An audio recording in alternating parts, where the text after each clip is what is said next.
Alô, alô, pessoal, boa noite, tudo bem? Fiz uma chamada aqui convidando o Dério, eu tô aguardando ele, tá bom? E aí, Epa, Dério? vamos lá. Tudo bem? Deixa eu só ajustar aqui a câmera um pouquinho. Vamos ajustar o pagode aqui.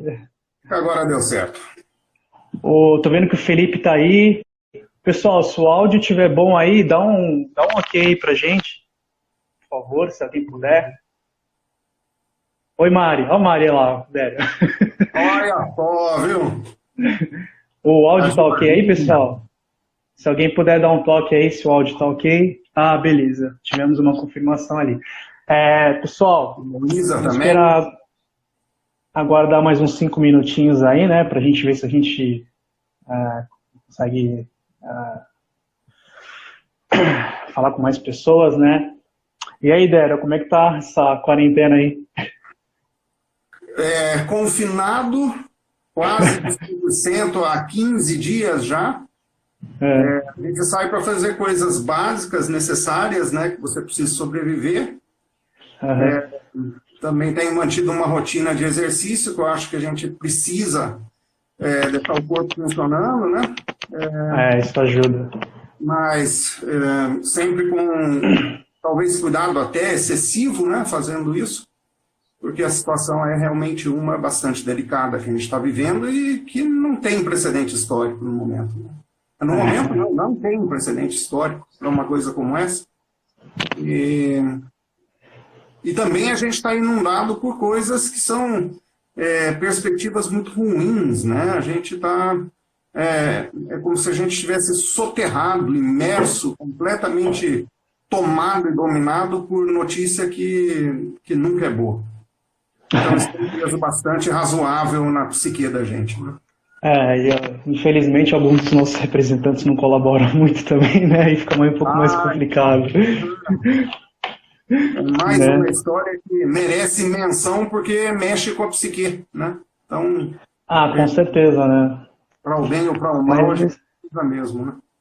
Bom, mas assim, eu vou, antes de mais nada, deixa eu dar alguns recados aqui para quem está assistindo a gente. A gente está com 12 pessoas, 13 agora.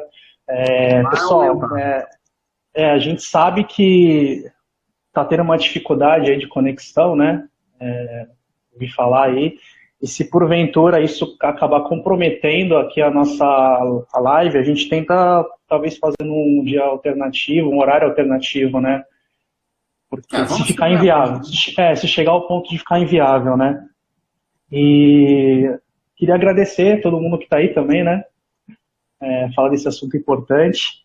E uma outra coisa, Dério, fica à vontade para me corrigir aí se porventura eu usar alguma expressão inadequada, né, da área, tá? Você sabe, você me conhece, eu sou curioso, eu gosto do assunto, né? Mas às vezes a gente acaba colocando umas terminologias que não são apropriadas. Então fica à vontade, tá? Para fazer essas correções aí se tiver que ser feitas, tá? Bom, 8 horas agora, em respeito também ao pessoal que entrou aí. Sério, antes de mais nada, eu queria que você fizesse uma apresentação para o pessoal, né? Quem é você, conta sua história aí para o pessoal entender melhor, né? Muitas pessoas que estão entrando aqui eu reconheço por nome. Algumas pessoas com quem a gente tem um relacionamento até mais duradouro, né? Pessoas que acompanham a gente, que a gente acompanha, mas eu sou professor universitário há quase 30 anos na Unisanta, tem bastante gente que está entrando que é ex-aluno, inclusive, e minha formação é em antropologia e psicologia, e mais recentemente que eu digo, nos últimos tantos anos, trabalhando com terapias integrativas, né? Que tem alcançado um grau de êxito bastante considerável. Né? As pessoas têm melhoras bastante significativas em períodos de tempo, digamos, relativamente curtos. Mas é claro que todas essas melhorias elas precisam ter um respaldo e um apoio, e todas essas abordagens elas são eficientes, mas elas precisam ter acompanhamento, né? Então, quando eu digo que elas têm efeito rápido, é porque as pessoas começam a ter uma visão muito diferente de quem elas são e de quais são os propósitos e os objetivos delas na vida, e porque têm essa visão, são capazes de mudar perspectivas sobre como que elas interagem com a vida. Então, eu acho que a coisa mais valiosa que a gente tem, quando a gente trabalha num ramo como esses, é poder indicar para as pessoas, mostrar para pessoas caminhos alternativos que elas nunca tinham enxergado. E como reagir a assuntos e acontecimentos como os que estão acontecendo agora, que elas não tinham noção de como enxergar, de como fazer. Então, esse é o meu principal papel hoje, e eu fico muito feliz por estar podendo ajudar, né? Eu acho que isso daí tem que ser a parte mais importante da missão da vida da gente, é poder mostrar caminhos, né? Então, é por aí. Tá. Bom, primeiro, eu acabei esquecendo de falar, eu queria te agradecer por estar participando dessa nossa primeira live, então, uma live de estreia aqui na Biorevisei. Minha primeira live também, sou um pouco tímido, né? Então, vocês me desculpem aí, pessoal, se no meio do caminho aí houver algum contratempo, tá? Eu deixei algumas colocações aqui para te perguntar durante, né, a nossa live, e se o pessoal aí quiser fazer alguma pergunta também, fica à vontade. Se quiser mandar no direct, pessoal, eu estou com o computador aqui aberto, tá, Dério? Então, se eu olhar, porque eventualmente pode vir alguma pergunta, tá? E aqui, eu dei uma olhada aqui, que assim, é uma coisa um pouco triste, né, até, que assim, a segunda Organização Mundial de Saúde, a depressão, bem como o transtorno de ansiedade, será, assim, em 2020, uma das enfermidades mais impactantes no planeta. Eu acho que isso já não é de hoje, né, você é profissional da área, você já deve estar acompanhando isso há um tempo. Essa questão não sei como é a terminologia que vocês utilizam, mais apropriada, transtornos mentais, doenças emocionais. Eu gosto de falar de problemas ou doenças mentais ou emocionais, essencialmente emocionais, porque eu acho que a gente precisa evitar a terminologia mais pesada, né? E de fato, você tem razão. Hoje a gente tem umas estatísticas bastante impressionantes, por exemplo, no Brasil. A gente está falando aí em termos de em torno de 16% da população sofre de algum transtorno de ansiedade que leva à depressão. E 16% da população, se você fizer os cálculos, dá vários milhões só no Brasil. Né? Eu até vi uma reportagem que saiu no site da revista Exame no ano passado, em matéria de junho de 2019, que o Brasil é o país mais ansioso do mundo, segundo a Organização Mundial de Saúde. Isso aí representa mais de 18 milhões de pessoas, né? Muita gente, né? Muita gente, muita gente. As consequências disso são bastante grandes para a economia, inclusive. Sim, quando né? as pessoas alertam sobre a situação atual, elas muitas vezes esquecem de colocar na equação delas o custo que isso vai ter do ponto de vista do desempenho da pessoa, mesmo depois do fim dessa pandemia toda aqui. O desempenho dela, não apenas no ambiente de trabalho, mas o desempenho dela pessoal, emocional, com seus familiares e tudo mais. Tem um custo muito alto isso que está acontecendo no momento, um custo muito alto emocional, também econômico. Fora também os afastamentos, né, de trabalho que a gente vê que está numa crescente, né? Mas enfim, assim, o que você, pela tua experiência, o que você acha que são os desencadeadores desses processos? Tem alguma causa mais específica? Geralmente são essas 3 causas. Tem alguma coisa assim que vocês já conseguem detectar? Olha, medo é possivelmente o principal fator que causa a ansiedade. O medo é uma reação absolutamente normal. Tem bastante gente aqui que passou pela biologia com a gente. É uma questão evolucionária. O medo aciona um campo do cérebro que faz com que você entre em 2 reações possíveis, que seria a fuga do que você está enfrentando ou a luta contra aquilo que você está enfrentando. E a reação de luta ou fuga é uma reação praticamente instantânea que acerta o cérebro, e o cérebro faz com que o corpo reaja por meio de um evento importante chamado estresse. Então, quando o corpo entra em algum tipo, ou gera algum tipo de estresse, ele reage de uma forma praticamente instantânea a este estresse, e a gente precisa dividir o estresse bom do estresse ruim. Existem os dois tipos. O estresse que te permite fugir de um predador seu e se refugiar, ou o estresse que permite que você reaja contra um predador seu e vença, esse estresse é importante. Só que a fonte do seu estresse, essa fonte precisa ter prazo para acabar, né? O problema é que hoje a gente está enfrentando fatores estressores que talvez na história da humanidade a gente nunca tenha enfrentado com igual intensidade. E o que é um fator estressor para algumas pessoas? Ora, é pagar uma conta no fim do mês. E isso é uma questão importantíssima hoje. Não conseguir pagar uma conta no fim do mês e ficar com essa ameaça por cima da cabeça é um fator que gera medo, e o medo gera, por sua vez, essas reações de extrema ansiedade, transtornos de ansiedade, e muitas vezes o medo desencadeia em longo prazo processos depressivos, né, por assim dizer. Então eu acho que um fator causador hoje, que a gente poderia dizer que desencadeia essa quantidade enorme vamos chamar de distúrbios emocionais, é que a gente está vivendo num mundo onde as coisas têm que ser resolvidas agora. Espontaneidade, né? As contas têm que ser pagas agora, onde a gente precisa resolver um relacionamento agora, onde a gente precisa passar o cara que está na frente da gente no trânsito agora. E se você for entregador de pizza, você não pode parar em semáforo nenhum, entende? Então, nós vivemos numa sociedade que é educada hoje para sentir medo de coisas que não são tão apavorantes assim. Nós somos educados a sentir esse tipo de medo. E isso gera um nível de ansiedade que, em longo prazo, pode desencadear outros distúrbios emocionais importantes. Então, o medo é um dos fatores. E se você acompanha a grande mídia hoje, a única coisa que vai vender bem mesmo para valer é medo, é pavor.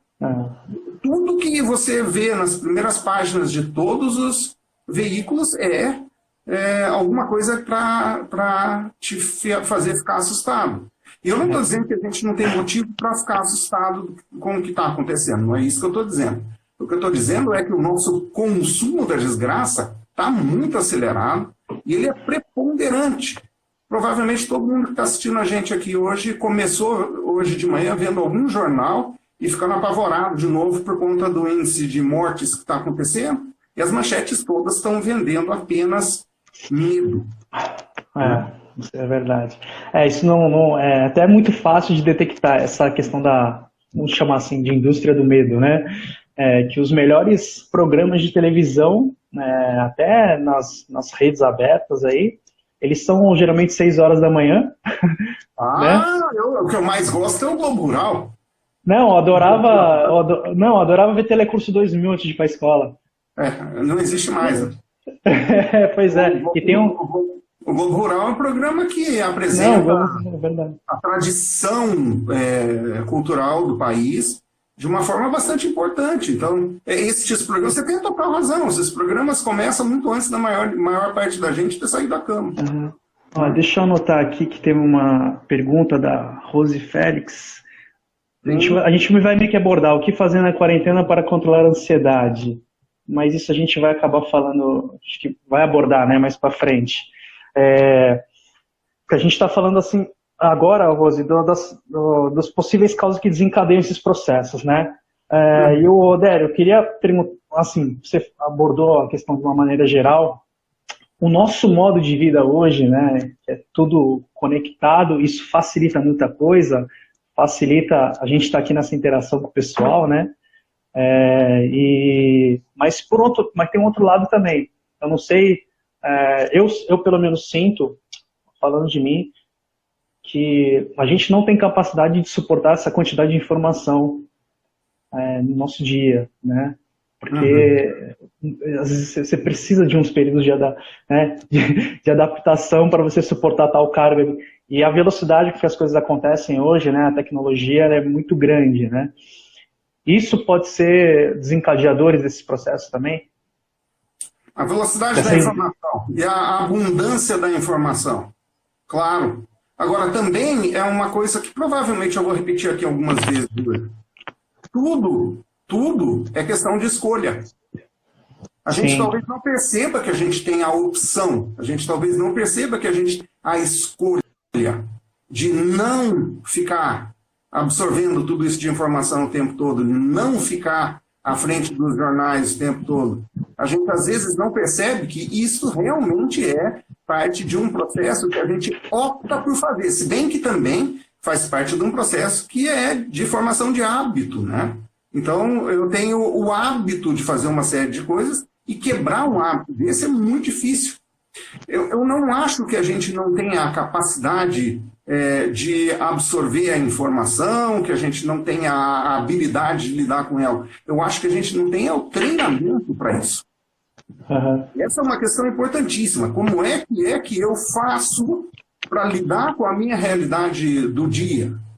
Ora, eu faço escolhas para me afastar das coisas que são tóxicas e para abraçar as coisas que me dão prazer, que me dão relaxamento, que me ajudam a materializar e manter as minhas relações sociais com outras pessoas.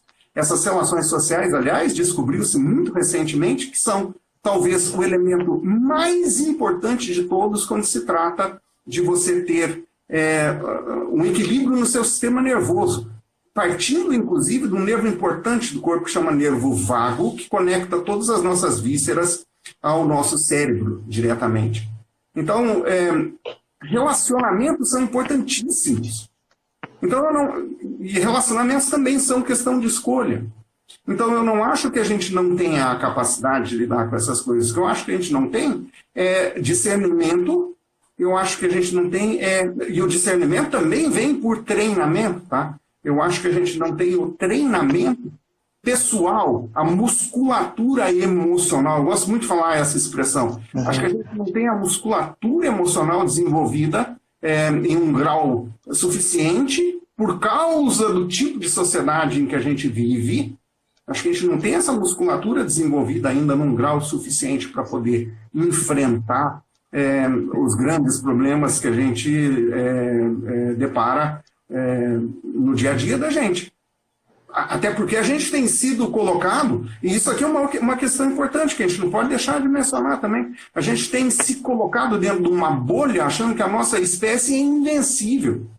E de repente tem um organismo que a gente não consegue ver com os olhos, a gente provavelmente não consegue ver sem a ajuda de... Me ajuda aí os biólogos, mas não consegue ver sem a ajuda de um microscópio bastante. E isso daí, se a gente deixar, vai matar milhões e milhões de pessoas. Então, a questão é uma de desenvolver a musculatura que nos capacita para poder enfrentar obstáculos dessa natureza. E é claro que a gente está falando de uma pandemia, mas são coisas bem mais simples. Por exemplo, como lidar com a pressão de um chefe no trabalho. Não é diferente. É menos, é menor, mas não é diferente. Sim. Bom, maravilha. Vou fazer aqui tem duas perguntas que o pessoal fez aqui que eu anotei. Vou fazer a primeira. A pessoa fez uma pergunta que é assim, por que as pessoas se prendem basicamente a notícias ruins? E aí eu já peguei um gancho, que acho que foi uma conversa já que a gente teve, que é uma outra pergunta. O medo vicia? Ou seja, as pessoas consomem isso e gera uma retroalimentação? Vamos dar alguns números aqui. É super interessante essa pergunta. Nós temos, e já calcularam, tá? Para que o povo aí não pense que eu estou inventando número, já calcularam. Não é fake news. Não é fake news por inteiro. Parte do que eu estou dizendo é verdade. Mas nós temos, e já calcularam, em torno de 70 mil pensamentos por dia. Olha que bacana. 70 mil pensamentos são pensamentos adoidados, né? E em torno de, vamos colocar um cálculo baixo, em torno de 85% desses pensamentos são repetidos. Em outras palavras, você pensa nisso quando você acorda, você continua pensando nisso ao longo do dia. Então, uma boa parcela dos seus pensamentos é repetida e quase a totalidade dos nossos pensamentos que são repetidos são ruins. Nós pensamos negativamente, a não ser que a gente treine o contrário, nós pensamos negativamente a maior parte da nossa vida. Então a pergunta daí e a pergunta é muito inteligente, as notícias ruins e os pensamentos negativos, eles viciam, eles são a parte da própria estrutura, da nossa própria fiação, na verdade. E a gente parar de pensar ruim e a gente deixar de estar viciado em coisas que assustam, que se o medo vicia, a gente parar de fazer isso envolve muito treinamento, de novo. Eu gosto dessa palavra também, porque o que deixa claro? Nós podemos escolher como que nós vamos reagir ao ambiente que nos cerca. É uma escolha nossa, isso não é uma coisa pré-determinada. Agora, pelo padrão de comportamento da nossa sociedade, o que a gente vê é que nós estamos essencialmente vivendo num mundo de pensamentos repetidos ruins. E sem dúvida, se não vicia, pelo menos é hábito. Sim, tá bom. Bom, teve uma outra aqui, eu já imagino qual vai ser a sua resposta. Uma pessoa perguntou sobre exercícios recomendados. Bom, nessa época agora. Então daí vai depender de que tipo de exercício você está falando. Vamos fazer coisa. Epa, parou? Você está aí ainda? Tô aqui. Ah, então tá. Eu vi que estava congelando ali. Nós temos 5 ou 6 pilares, vamos falar de 6 pilares, daquilo que eu considero essenciais para a nossa saúde física e emocional. São 6 pilares. O topo da lista desses 6 pilares é o sono. O sono é essencial. A gente poderia fazer um trabalho, uma live dessa aqui para tratar só da questão da essencialidade do sono. 7 horas de sono de qualidade todas as noites. E sono noturno. Não estamos falando do sono que você faz qualquer hora do dia. É sono noturno, 7 horas dele e de qualidade. Então o topo da lista é isso. Se a pergunta é que tipo de exercício que a gente deve fazer, então eu diria, seu primeiro exercício precisa ser cultivar e melhorar a qualidade do seu sono. Esse tem que ser seu primeiro exercício. O sono regulamenta o funcionamento de todos os nossos sistemas. Do sistema respiratório ao excretório. Não tem um jeito de escapar disso. O sono regulamenta tudo. Se você dorme mal, você engorda. Se você dorme mal, você não produz testosterona. Se você dorme mal, você pode desenvolver problemas digestivos. E eu não vou continuar falando só disso, claro. Mas o topo da lista quer fazer um exercício hoje, começa a administrar a forma como você dorme. Ponto. Segundo na minha lista de prioridades, embora talvez não o mais importante para todo mundo, é desenvolver um hábito meditativo.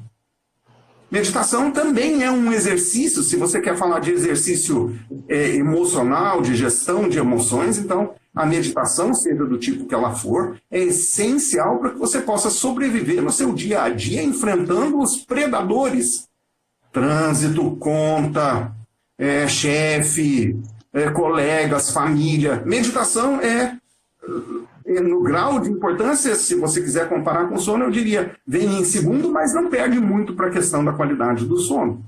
Agora, o que é exercício? Terceira coisa, para você ter boa saúde física e emocional, é importante que se mantenha um regime, uma rotina de exercícios físicos. Esses exercícios físicos podem depender muito de quem você é, da sua idade, do que você faz e todas essas coisas, mas exercício físico, eu vou lhe dizer o que bastaria. 6.000 passos de caminhada por dia bastam para você ter o movimento necessário para que o seu corpo funcione razoavelmente bem. 6.000 passos de caminhada por dia representa 5 quilômetros. 5 quilômetros não é grandes coisas, mas dá um trabalho infernal para você desenvolver o hábito se você não tem. Então, o exercício físico, você poderia fazer isso. Você poderia fazer isso. Claro que tem muitos outros tipos de exercícios essenciais também, né? A caminhada, um tipo de musculação, enfim. O quarto pilar da boa saúde física... Diga. Posso só... É que assim, uma pessoa fez uma pergunta relacionada ao sono, que diz, na verdade, sobre a duração dele, né? É necessário dormir ininterruptamente? com relação a isso, esse é um fator importante também, né? É um fator importante. O sono deve ser essencialmente ininterrupto, e se você considera que você está dormindo bem, mas você está acordando várias vezes ao longo da noite, é muito provável que isso derive de algum consumo excessivo de cafeína, por incrível que pareça. Ah, eu durmo legal, eu deito, eu coloco a cabeça no travesseiro e eu varo à noite. Só que quantas vezes você acordou durante a noite? O sono de qualidade é onde ele é essencialmente não interrompido. Tudo bem? Então são 7 horas de sono de qualidade com poucas interrupções. Se você está acordando demais durante a noite, chances são que você está com um consumo excessivo de algum tipo de estimulante, cafeína estando lá no topo da lista entre os elementos, vou chamar de tóxicos, mais consumidos pela humanidade, os estimulantes, né? É uma droga legalizada há bastante tempo, mas é uma droga que impede a gente de ter sono de qualidade. Então, veja, sono noturno não é o sono que você tem durante o dia, não. É o sono que você faz à noite, que deveria ser essencialmente não interrompido por 7 horas. E tem diversos exercícios que você pode fazer para que esse sono se mantenha. E para você desenvolver uma qualidade no sono, né? Tem uma curiosidade, é lógico que a gente não vai passar o resto da nossa noite falando de sono, mas você tomar um banho morno antes de deitar, e numa cidade como Santos, você ligar o ar-condicionado a temperatura de 18,3 graus centígrados e mantiver os pés descobertos, você tem uma probabilidade de dormir melhor. Ah, é? Olha, eu não sabia disso, hein? A temperatura em 18 graus centígrados, mantendo os pés descobertos. É estranho, né? A Rose Félix está perguntando, adoro café, quantas xícaras eu posso tomar para não prejudicar o meu sono? Rose, eu tenho más notícias para você. Os cientistas que deram a pesquisa sobre sono estão falando que a sua última dose de cafeína você deveria tomar 14 horas antes de deitar. 14 horas antes de deitar. O que significa que quando você levanta, você toma uma dose de café e não toma mais. Deixa eu fazer uma pergunta com relação à Rose. Tem a Mari aí também que fala sobre melatonina. Eu comprei um café, eu diminui bastante já, né? Descafeinado. Tá. Eu não sei quanto, né? A gente tem que, né? Mas assim, porque às vezes quando eu quero tomar um café perto das 6 horas da noite, eu tomo um descafeinado. Para só, né, sentir o gosto do café, né? E geralmente não jogar essa cafeína, né, no meu sistema. Se o café é verdadeiramente descafeinado, não tem problema nenhum de você tomá-lo na madrugada. Tá? Eu, particularmente, eu gosto muito de café. Gosto muito. Eu tomo 2 doses por dia, geralmente, a última dose sendo em torno de 1 hora da tarde. O que já é tarde, né? Do ponto de vista da qualidade do sono, já é tarde. Mas eu me arrisco com isso. Mas eu não tomo café, de modo geral, depois da 1 hora da tarde. Eu não tomo. Nenhuma outra bebida que venha com alguma carga estimulante que possa conter algum tipo de cafeína. Vocês que são da biologia gostariam muito de ouvir da pesquisa, num experimento que fizeram, que eu não lembro exatamente como foi que eles colocaram cafeína nas flores, para as abelhas consumirem, visitarem as flores, mas o que se descobriu é que a presença da cafeína nessas flores atraía muito mais abelha do que as flores que não tinham essa dose de cafeína, para vocês terem uma ideia do quão viciante é a questão da cafeína. E você ficar sem cafeína durante 3 meses é uma experiência revigorante. Alguém que queira ir, experimente. É um negócio louco. Difícil. Continua com o quarto elemento da saúde. Só vamos fechar essa questão do sono, porque a gente precisa, né, progredir. A Mari tinha falado sobre a melatonina. A melatonina, tá. A melatonina é interessantíssimo o negócio. Tem alguns especialistas em sono mundiais que estão recomendando o consumo de algum grau de melatonina, de alguma quantidade de melatonina, por pessoas que têm problema de sono. Eu diria que se a pessoa tem problema de sono, o consumo da melatonina de uma maneira recomendada por um médico, receitada por um médico e orientada por um médico, seria algo interessante se fazer. A dosagem é que é a questão? Quanto que você deve consumir de melatonina? Tem um especialista que está recomendando até 1 grama disso.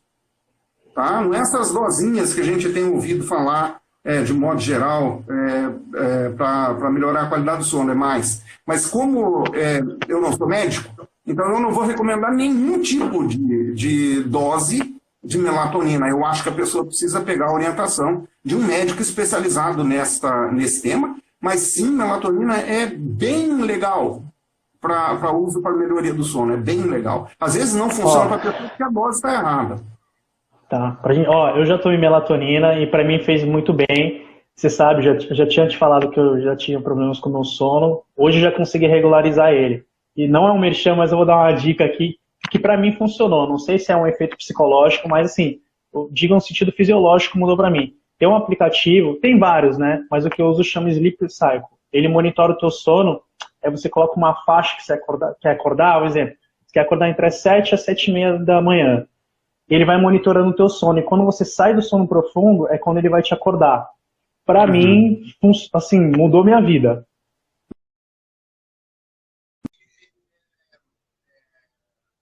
Através do quê? Você tem uma pulseira? Não, então, é pelo microfone do celular. Ele monitora o teu ronco. Eu não sei o grau de... Porque, assim, fica meio estranho, né? Eu, assim, cientificamente falando, eu acho meio... tenho minhas dúvidas até, mas assim, pelo menos mais mudou. Eu experienciei e mudou bastante, né? Mas assim, vamos... Tecnologias. São sim, bastante eficazes as tecnologias. A gente tem que usar para saber como funcionar, né? O relógio da Apple faz, né? O relógio da Samsung fazem. Tem um anel interessantíssimo chamado Oura. É um anel que tem um monte de sensores e você passa os seus dias usando esse anel e ele faz a leitura de um monte de sinais vitais, inclusive da qualidade do sono. Chama Oura, se não me engano, ORA, alguma coisa assim.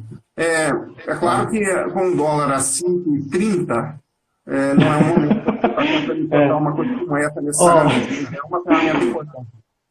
Com relação à melatonina, a Luísa que perguntou quanto tempo antes de dormir. Luísa, eu tomava geralmente uma meia hora antes, mas acho que depende de cada pessoa, né? Depende da pessoa e, de novo, é importante que se tenha orientação médica para isso. Não vai brincando com esse tipo de coisa, não. Tem a orientação médica, o médico vai poder te dar uma boa ideia, melhor ainda se for um médico que tem algum tipo de conhecimento mais especializado em sono, tá? Alguém que trabalha com Instituto do Sono, alguma coisa assim. Quando eu tomei por recomendação médica, mas eu fiquei preocupado com isso também, de gerar uma dependência, né? Então, eu tomava intervalos, por exemplo, segunda, quarta, sexta, e aí com o tempo eu fui tirando, né? Mas enfim, vamos falar... Eu nem estaria tão preocupado com dependência, mas sim com a questão de como que isso afeta o seu sistema nervoso, tá? Então, desculpa o meu riso, é que a Lorena postou um comentário aqui, Dera, ajuda a gente a não comer o mundo inteiro quando estamos ansiosos. A não comer? Bom, Lorena, você tem espaço para isso, tá? Mas de toda forma, comer é uma coisa que deriva muito do estresse, e ele é uma ação que vem de um hábito nervoso, por assim dizer. E, de fato, comer é hábito. Nessas horas a gente vai buscar alívio na comida. E, de fato, alivia, exceto pelo fato que muita gente faz isso. E nós vamos ter um problema muito curioso disso ao final dessa quarentena, porque muita gente vai engordar muito durante esse período. E aí vai ter uma corrida para as dietas, né? O que também não é bom. O negócio durante uma quarentena dessa é manter uma rotina absolutamente rígida. É muito importante que a pessoa lembre disso. Rotina, rotina, rotina, rotina em tudo que você faz enquanto você está confinado. Tá? Porque senão a comida realmente, a Lorena tem razão absoluta, vai fazer você correr para a geladeira o tempo todo, porque realmente alivia. É uma coisa que traz para a gente um certo grau de prazer, né? Mas tem as consequências que precisam ser monitoradas. Uma prática meditativa ajuda muito. uma prática meditativa chamada mindfulness nessa hora, que torna você consciente das coisas que você está fazendo a cada minuto do seu dia, ajuda muito a diminuir isso. Isso é uma resposta para a Lorena também. Ó, teve um comentário aí de uma pessoa que está com a gente, a Kelly, ela falou que a melatonina piorou muito. Então, é aquela recomendação, né? Vai no médico, né? Sempre, também né? pode ser feito por conta de dosagem. Enfim, é muito difícil de saber qual que é e cada pessoa tem um conjunto diferente de reações. Normalmente, quando eu ajudo pessoas com sono, o que eu tento ajudar a pessoa a implementar, é um processo de privação de sono. E parece completamente absurdo dizer que eu quero treinar você ao privar você do seu sono. É absurdo dizer isso. Mas é uma técnica extremamente eficaz, recomendada por muita gente boa, e a privação do sono, essencialmente, o que ela faz é quebrar o mau hábito de você, por exemplo, ficar vendo televisão durante a madrugada toda, ou você ficar rolando na cama a noite toda, ou você, porque você acordou mal de manhã, porque você dormiu mal à noite, de você continuar deitado, dormindo até meio-dia. Não é. A privação do sono significa regularizar a faixa de sono. Dá um trabalho infernal fazer isso. Mas dentro de umas 3 semanas... Hein? É uma espécie de reprogramação, né? É uma reprogramação. De novo, é criação de hábito. Dentro de umas 3 semanas a pessoa está dormindo infinitamente melhor do que antes. Claro que a gente está falando de pessoas que não têm desequilíbrios químicos também. Então, veja, tem uma série de coisas. É caso a caso. Correto. Bom, você ia pular lá para o 4º tópico, né? O primeiro era sono, o segundo foi... Meditação e exercício. Meditação e exercício. Sono, meditação e exercício. Essas 3 coisas, se você conseguir melhorar essas 3 coisas na sua vida, você já está fazendo um avanço brutal.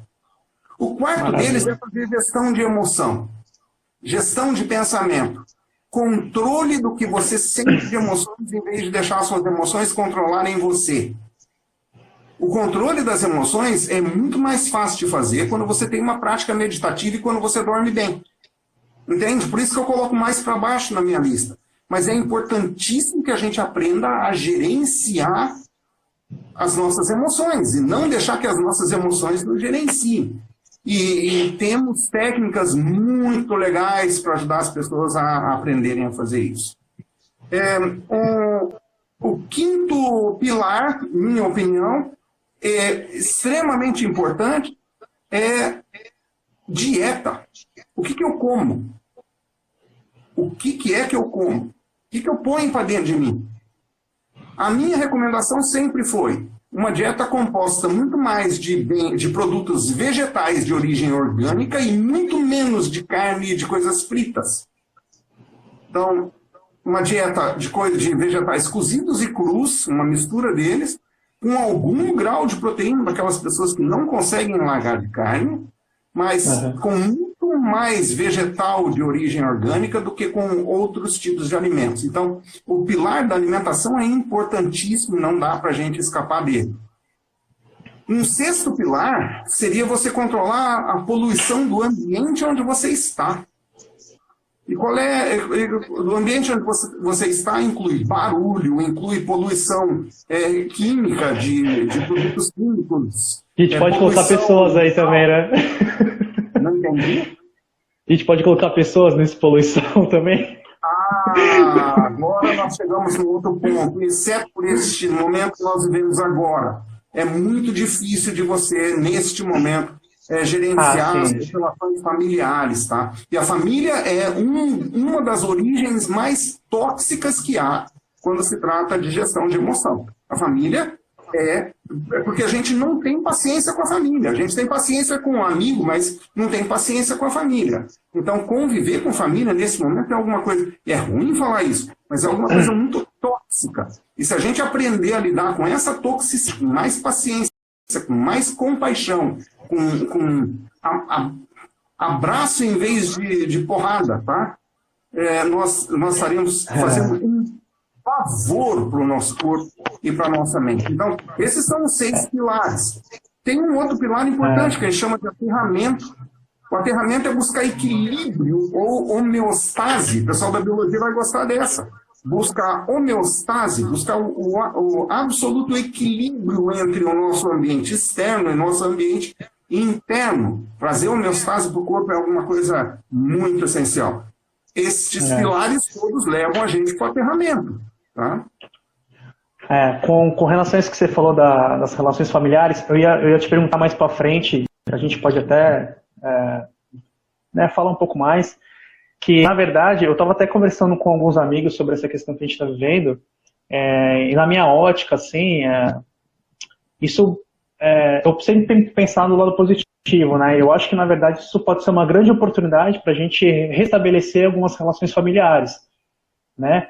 Os pais estão em casa e aí ele vê o filho, que ele aí, né, começa a refletir, pô, só trabalho, meu filho está crescendo, eu nem conheço meu filho, os filhos que não falam com os pais, né, a gente ter esse olhar, né, que a gente está vivendo, comendo e trabalhando e as pessoas que estão do nosso lado a gente não está nem aí, né.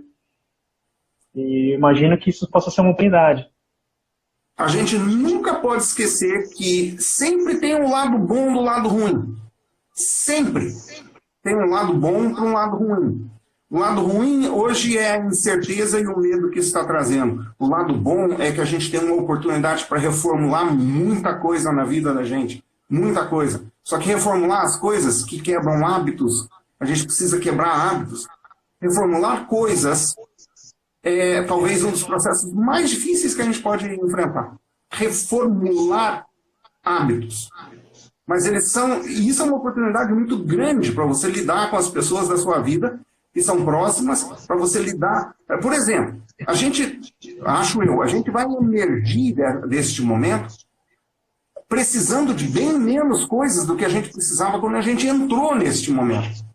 Eu estou falando de coisas mesmo. Você vai perceber que uma assinatura disso não era tão importante, que ter um sapato novo hoje não era tão importante, que ter, enfim, consumir coisas talvez assuma uma nova parte dentro da gente. Talvez a gente reconheça que ter menos é mais. Então, esse momento que a gente está vivendo vai ser uma oportunidade, está sendo uma oportunidade muito grande para a gente reavaliar as nossas necessidades. E nós precisamos de muito menos coisas do que a gente imagina que a gente precisa ter. Muito menos. Com certeza. Eu quero agradecer. Teve uma pessoa aqui que agradeceu por esses tópicos que você falou, a Elisângela Torres. Ela mandou um abraço. Sim, sim. Abraço para ela que está lá no Lodi. E com relação a isso que você falou, com certeza, né, o Dério, eu acho que os valores, as pessoas vão rever os seus valores, né? É uma oportunidade. Isso está numa época boa. Uma outra coisa que é importante a gente mencionar é que se a pessoa estiver sentindo algum grau mais acentuado de ansiedade nesse momento, terapia online funciona muito bem, tá? Terapia à distância funciona muito bem. E eu não estou falando isso apenas por ser terapeuta e por oferecer este serviço à distância. Mas e não precisa ser comigo, pode ser evidente, pode ser com qualquer um. Aproveitando, desculpa, o Leandro mandou aqui uma pergunta. Desculpa, o Leandro aqui fez uma pergunta. Posso te chamar no direct depois, Dério? Claro que pode. Estou aqui direto.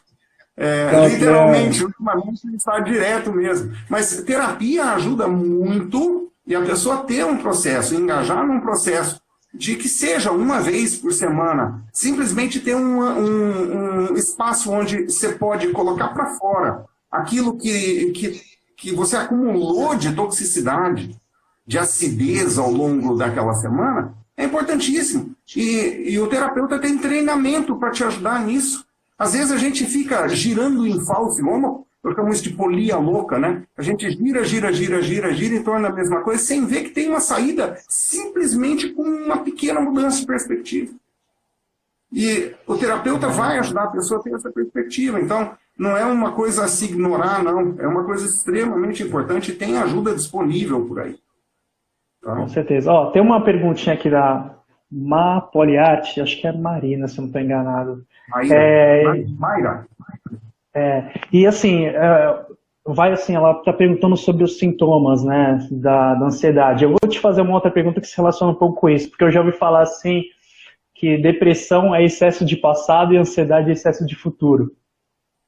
Não sei se é uma colocação apropriada, mas eu já ouvi pessoas falarem assim. Faz sentido, né? A ansiedade definitivamente é futuro. Ansiedade e medo são futuro. Você não pode ter medo de alguma coisa que já te aconteceu, porque essa coisa já aconteceu. Então, medo é relacionado ao futuro, sempre. Tá? Então, medo e ansiedade são eventos futuros. Eu estou com receio de chegar num determinado ponto e quando eu chegar lá eu vou me dar mal. Tá? Então, medo é futuro. Tem outras coisas que derivam de traumas passados, é evidente, né? A depressão pode ser, realmente, eu não tinha ouvido ainda essa descrição, mas eu acho que, ou essa definição, mas eu acho que ela cabe, sim. Porque assim... Diga. Mas eu acho que se aplica também, porque o contexto que ela colocou, lógico, assim, essa situação, ela gera alguns desdobramentos, né? Porque ela começou com uma introdução aqui falando que tem muitas pessoas que estão indo para o hospital com falta de ar achando que estão com vírus. Ou seja, a pessoa ela não espera que são as recomendações, né? Se alguma coisa se agravar, para ela procurar ajuda médica, né? Mas é nesse sentido, né? Excesso de futuro, né? Claro. Eu sempre brinco com todo mundo que vai lá, se é possível... Não, é que a gente está num ambiente virtual, fica difícil de você visualizar isso. E quem não conhece os campos vai ter mais dificuldade ainda. Mas, normalmente, quando eu estou no meu consultório, eu falo para a pessoa que fica na Pedro Lessa, perto do Canal 6. Para quem está em Santos, vai visualizar. Eu sempre pergunto para a pessoa se é possível de chegar na Ilha Pochá sem passar primeiro pela Conselheiro Nébias, se você sai do Canal 6 em Santos, indo pela Avenida da Praia. Quer dizer, é uma pergunta que é tão idiota que pode ser respondida de uma forma cretina, se quiser. Não dá para você chegar na Ilha Pochá sem primeiro passar na Conselheiro Nébias, é óbvio. Aí eu pergunto para a pessoa, bom, tudo bem, então o que você está fazendo na Ilha Pochá já? Eu falo, a pessoa está habitando lá no futuro o tempo todo sem estar vivenciando o momento dela que é agora, que é o único momento que se tem. Então, respondendo a essa pergunta, pressão no peito é um dos sinais mais clássicos de ansiedade. Está longe de ser o único, mas pressão no peito. A gente costuma, quando a gente está fazendo trabalho no consultório, a gente costuma localizar onde que a ansiedade da pessoa está se manifestando.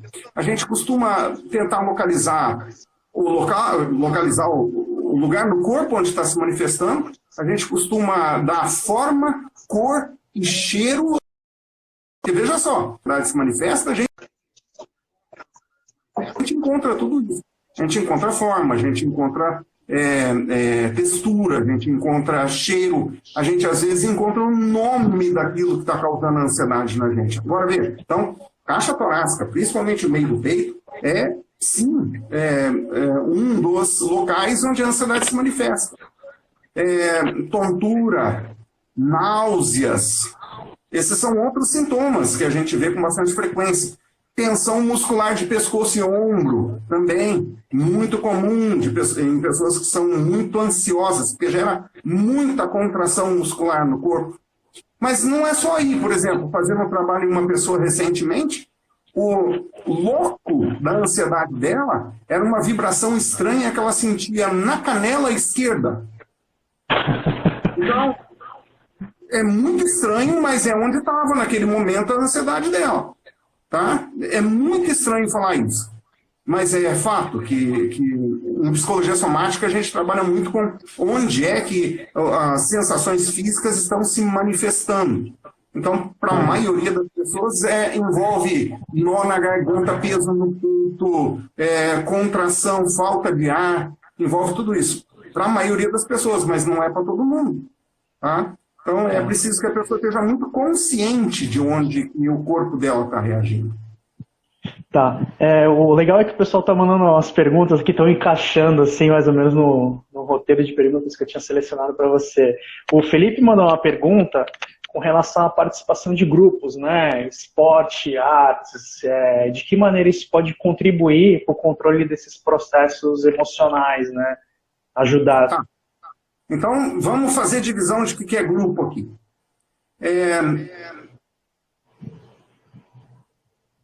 Relacionamentos recíprocos e seguros são, talvez, a coluna dorsal de um bom funcionamento do sistema nervoso.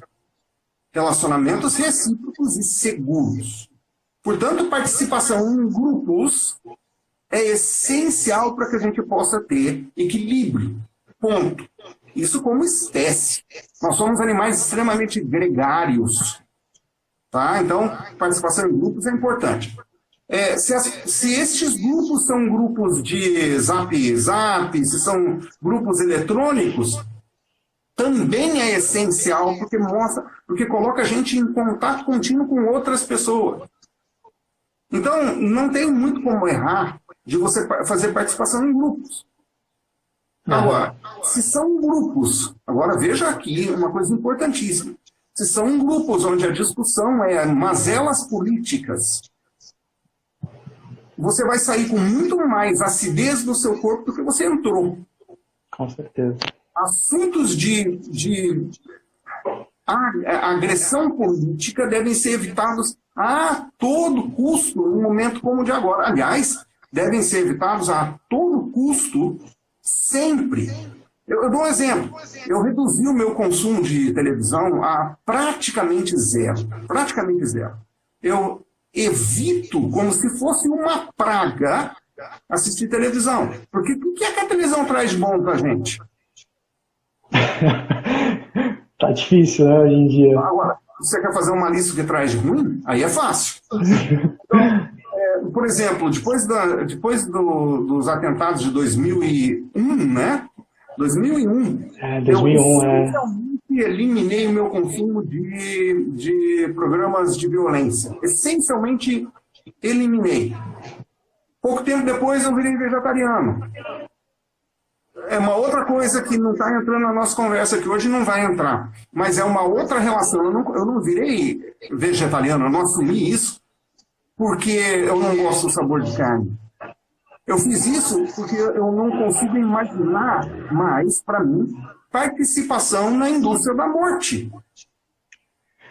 Não vou fazer cruzada, não vou falar nada além do que eu acabei de dizer sobre isso, mas para mim é inaceitável eu participar dessa indústria de morte. Agora, voltando para a questão dos grupos. É essencial que a gente tenha relacionamentos recíprocos. Isso é, eu gosto muito de você e você também de mim. Eu cuido de você e você de mim. Eu estou em contato constante com você e você comigo. Então é recíproco. E seguro. Um ambiente onde eu não tenha medo do que você vai fazer para mim depois no nosso relacionamento. Isso inclui qualquer nível de agressividade ou violência. Entende? Então o nosso relacionamento tem que ser seguro e recíproco. Participação em grupos, os grupos têm que ser dessa natureza.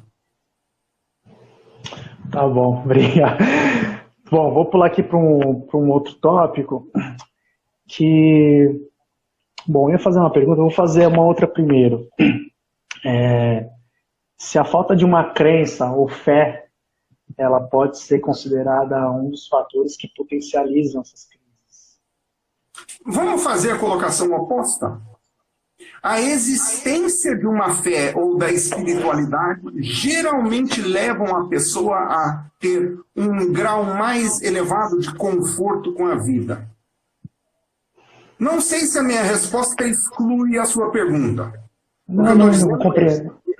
Ter um nível de espiritualidade, para algumas pessoas é participação em processos religiosos de igreja e tudo mais. Não é o meu caso, mas a participação em processos de religiosidade costuma trazer para as pessoas um grau mais alto de conforto. Então a espiritualidade é uma peça-chave para o nosso equilíbrio emocional. Essa espiritualidade ela pode ser desenvolvida com uma prática meditativa, porque a pessoa que medita ela vai transitar normalmente para um grau de consciência espiritualizada maior do que a pessoa que não tem uma prática de meditação, por exemplo.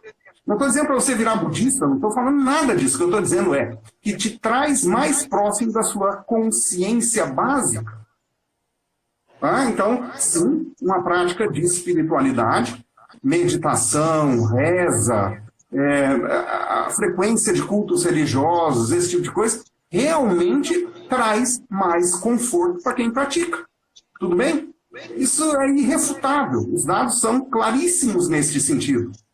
Não quer dizer que você tenha que ir à missa, não quer dizer que você tenha que ir ao culto, não quer dizer que você tenha que participar de todas essas coisas, mas quer dizer que se você é mais espiritualizado, você tem mais compaixão, se você tem mais compaixão, você tem mais tolerância, se você tem mais tolerância consigo, você tem mais tolerância com o outro. Show. Bom, tem uma outra aqui. Basicamente, vai muito do que a gente falou, mas é basicamente assim, que eventos extraordinários, que nem esse que a gente está vivendo agora, se pode desencadear transtornos ou apenas potencializam? Acho que vai nas duas partes. Eu acho que potencializa muito para quem já tem um processo. Potencializa muito para quem já tem um processo. Mas pode, por N motivos, iniciar o processo também. Posso fazer um paralelo? Sim. Um exemplo é que você citou e eu lembrei. Os atentados de 2001, nos Estados Unidos. Sim. Aquilo se criou uma indústria do medo absurda. E os Estados Unidos é um dos países, assim, teoricamente mais seguros do mundo, né? Policialmente falando. A probabilidade de acontecer alguma coisa lá é muito pequena. Até por questão geográfica também, né? Mas tem uma coisa que não pode se deixar de levar em consideração aqui. E é importante que você tenha mencionado isso. Eles são muito beligerantes também, em outras palavras. Eles estão sempre envolvidos em algum conflito. Tem esse lado. Isso aí a gente deixa ali, mas nesse sentido assim, de desencadear, e até talvez o próprio, talvez o governo, né, ou a própria mídia implantar isso também, né? Não sei. O que mundo? Claro. Lógico, exatamente. Capitaliza-se nisso. E pessoas que possivelmente tinham ali potencial para desenvolver tal transtorno, se isso, eventos extraordinários, como eu falei, né, aquele e o que a gente está vivendo agora, ele, faz o cara ali ter, não sei, né. Existe um fenômeno chamado síndrome do estresse pós-traumático. Muito conhecidos em questão, em situação de guerra, mas não só a situação de guerra. O estresse pós-traumático ele pode acontecer com uma pessoa depois que ela sofre um acidente de automóvel. O estresse pós-traumático não é tão comum como muitos terapeutas gostariam de colocar, tá? Não é tão comum. Mas o estresse pós-traumático é um evento importante que mostra como um evento isolado, às vezes, de novo, uma batida de carro, que nem precisa ser uma batida de carro tão grave assim. E a pessoa dali, às vezes a pessoa sai do acidente e está tranquila, mas dali 2 anos ela sofre um processo parecido, que faz com que ela lembre daquele trauma que ela sofreu e ela desenvolve os sintomas do estresse pós-traumático anos mais tarde. Então, o que a gente está vivendo em termos de pandemia, que tem efeito direto na psique das pessoas, pode ser que a pessoa saia desse momento, estou tranquilo. Carnaval de novo. Pode ser. Mas daqui 2 anos, daqui 3 anos, daqui 6 anos, a pessoa passa por uma nova privação e o estresse provocado no evento de hoje desencadeia lá os sintomas.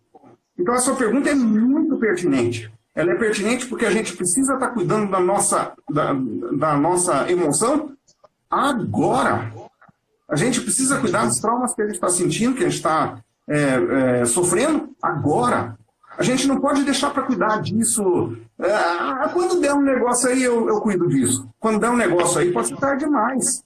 Nossa, gente, eu não sabia. Vou fazer aqui uma pausa aqui. Tá tendo um cronômetro aqui que eu acho que ela vai encerrar. Eu não sei, eu não sabia. Acho que tem limite a 1 hora. Vou fazer o seguinte. Ela vai encerrar e eu vou chamar o Dério de novo, para ver se a gente consegue continuar. Beleza? E aí? Cara, eu não sabia disso. Ressuscitamos.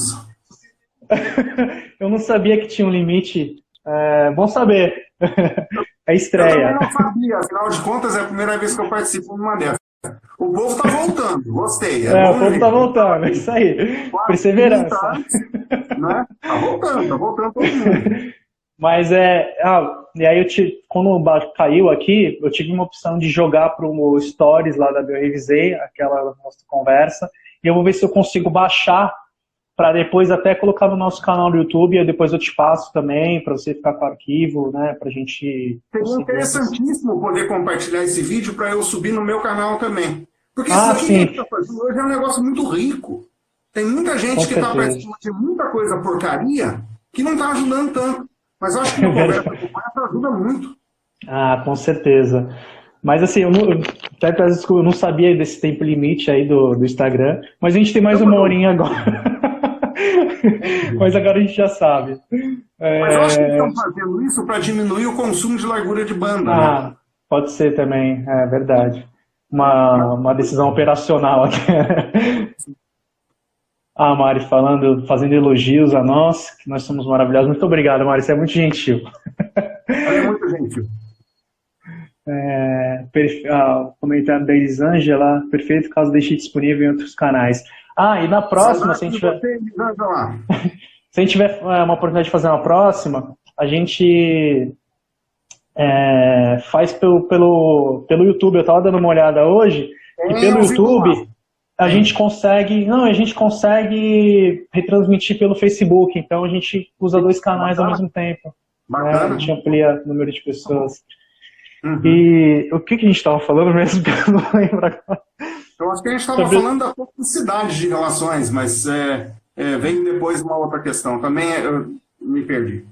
Eu acho que era do desencadeamento de eventos. Eventos extraordinários desencadeiam... Do estresse pós-traumático, de como é... sim, o que eu estava dizendo é o seguinte. É importantíssimo que neste momento você esteja preparando quem você vai ser daqui 20 anos. Você molda hoje quem você vai ser daqui 20 anos. Isso tem a ver com tudo, desde a sua saúde física até a sua saúde emocional. Se você passa uma boa parte da sua adolescência e quando você é um jovem senhor ou senhora, vacalhando com a sua vida e com o seu corpo, o que vai acontecer contigo quando você estiver na faixa dos 50, 60? Você vai ter um corpo avacalhado e vai ser difícil você restaurá-lo a uma condição minimamente saudável. É por isso que existe o que a gente chama de a faixa da saúde e a faixa da doença. A faixa da doença sendo a partir dos 50 anos na nossa sociedade. Se eu me preparo para ter saúde nos 50, quando eu tenho 30, chances são que a minha longevidade e a minha qualidade de vida vão ser muito superiores. Uhum. Então, a gente tem que preparar hoje o terreno para daqui 20 anos, 30 anos. Eu vou fazer uma pergunta que foi uma pergunta do Leandro, não sei se ele está aí ainda, mas está relacionado com o que eu perguntei agora. Na verdade, é um fato posterior, que depois desse cenário, que foi um pouco o que você falou agora, né? Qual que é o futuro? Na verdade, assim, qual que é o cuidado que a gente deveria ter com a nossa parte emocional, né? Para essa perspectiva que a gente está falando. De novo, todos os pilares da saúde física e emocional. É bom repetir para quem está entrando agora. Sono de qualidade, prática meditativa, exercício. Lidar com as emoções, anotei aqui. Gestão das emoções, importantíssimo. O que é que você come? Então, a gestão do que você come, a sua dieta, importantíssimo. E, por fim, o aterramento, né? Como que eu lido para trazer a homeostase? Como que eu trago o equilíbrio para o meu sistema? E você mencionou também a poluição do ambiente, né? Os ambientes que nos cercam também, né? Então, a poluição sonora... Poluição sonora é uma coisa que você precisa gerenciar hoje também. Para você poder dormir bem, você tem que estar dormindo num ambiente silente. Ele tem que ser silencioso. Ele tem que ser fresco. Ele não pode ser um ambiente extremamente quente. E ele tem que ser escuro. Escuridão, frescor e ausência de ruído são essenciais para o bom sono. Então, a gestão do que você come, a gestão do que você respira, a gestão do que você pensa é essencial para o que você pode ter posteriormente de algum nível de qualidade de vida. Tá, vou fazer uma pergunta aqui. Se essas questões, né, das emoções, da gestão das emoções, você detecta que se tem uma porcentagem maior com as mulheres com relação aos homens, ou eu digo assim, porque a mulher geralmente ela oscila mais, né, por conta da própria fisiologia da mulher, e até por conta, acho que, da carga da mulher, né, além de trabalhar, cuidar, hoje está mudando um pouco, graças a Deus, né, mas assim, as mulheres, elas sempre tiveram uma carga maior, assim, até emocional, acho que até de sustentação da família, assim, né, isso acomete mais elas do que os homens. Eu acho que o que nós temos aí é um condicionamento cultural também. Não é apenas fisiológico, é também cultural. Sim, sim, sim. Agora, o que eu percebo na prática é que temos um número muito maior de mulheres do que homens em terapia, porque eu acho que mulheres têm também um senso muito maior de urgência com relação a este assunto, e elas têm bem mais facilidade de expor sentimentos por uma questão cultural mesmo, do que o homem tem. E o homem, ele é muito mais resistente a,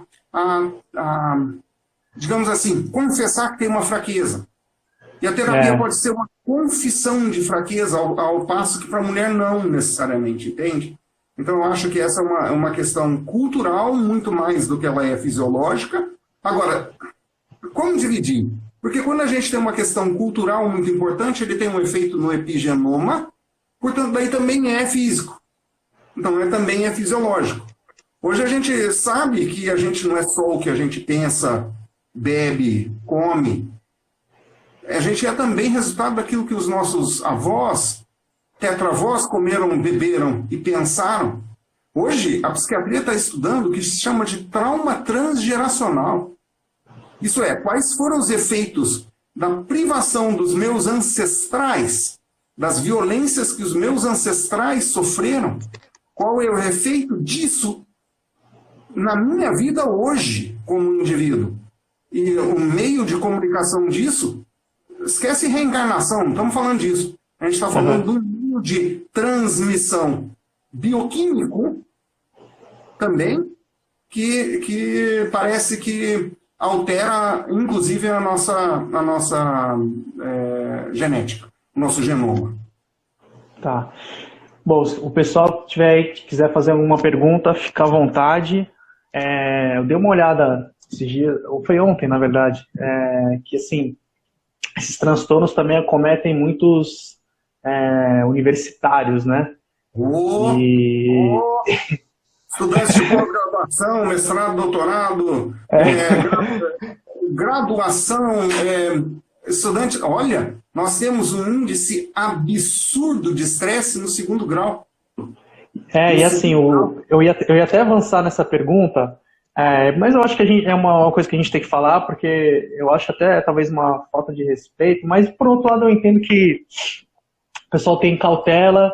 Não sei se é uma cautela excessiva ou não sei exatamente como classificar isso. Porque assim, a gente sabe que existe, mas isso chegando num extremo, né? Casos das pessoas darem cabo da própria sorte, assim, né? Suicídio, você está falando? De suicídio, que a gente sabe que é uma coisa que é muito, muito expressiva, né? Mas é uma falta, às vezes, de cuidado que a gente tem tentado no nosso lado.